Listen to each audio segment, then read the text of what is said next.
Hello guys, দেখো আমরা আজ পেঁয়াজি বানাচ্ছি। কি করে বানাচ্ছি দেখো।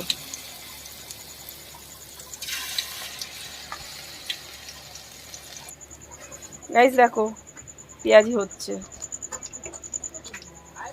এই যে দেখো, গ্যাসটা কমিয়ে নিয়েছি তো ওর জন্য এরকম লাগছে। দেখো হেভি টেস্টি হয়েছে জানো। উল্টে দেবো দেখো গাইস।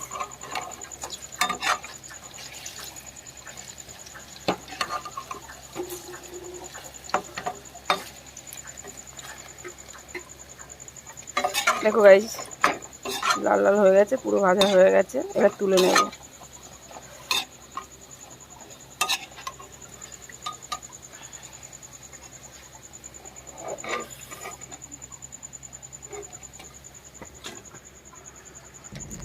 গাইস তো দেখো আমার পেঁয়াজি ভাজা হয়ে গেছে। কেমন হয়েছে বলো, দেখেছো?